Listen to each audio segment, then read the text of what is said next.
Now that show season's out the way and the car's parked up for the winter, it's time for more upgrades. So I'm going to get the Lambo door hinges fitted that I've had sat in the garage for a couple of months.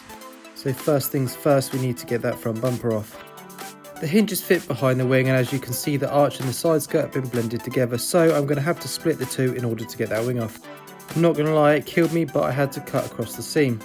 I soon realised that the door had to come off in order for me to cut all the way around. Before the door can come off, I've got to make sure that all the wiring is free and can go back through the door loom.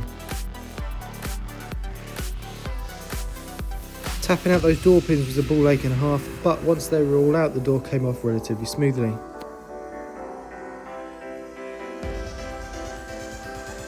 Now the door's off, I can finish off cutting the arch and the side skirt. With the arch now cut, we've passed the point of no return. It's time to get the wing bolts out and get that wing off. With a little wiggle and a jiggle, that wing came off nicely. If I was going to go down the Lambo door route, I wanted to go all out, so I got a proper LSD door kit from Germany, which took 8 weeks to arrive. In order to fit this Lambo door kit, I actually had to grind off the original hinge arms. Once they were off, I had to make sure the hinge plates were nice and level.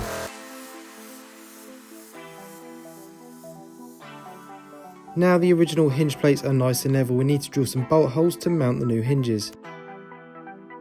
Measuring about 10 times just to make sure I got it right, it's time to get them drilled and get them tapped with an M10 tap bit.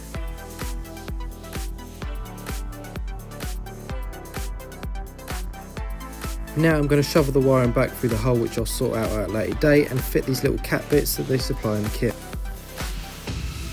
Now it's time to start getting these hinges fitted, so we need to separate them so we can mount the base plate to the wing. Using the bolts provided and the freshly threaded holes, I'm going to get this base plate mounted to the car. Just as I did with the hinges on the wing, I'm going to have to grind off the hinges on the door itself. Same again, get them all ground smooth and level. Using the measurements provided in the instructions, it's time to get some holes and tap these again with an M10 tap bit. Now I can get the other half of the hinge fit to the door.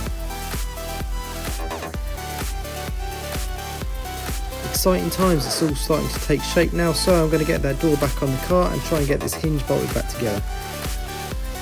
It was a bit fiddly to be fair, and it would have been much easier if I had someone else, but I'm a guy and we don't ask for help.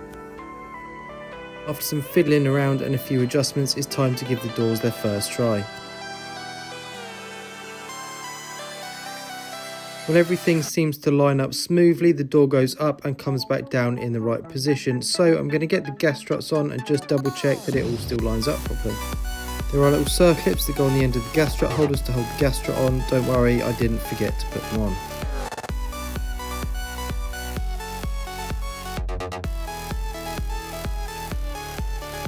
Everything seems to line up well, so I'm going to get all those bolts done up nice and tight. We need to make some slight modifications to the wing itself in order for it to fit back on the car.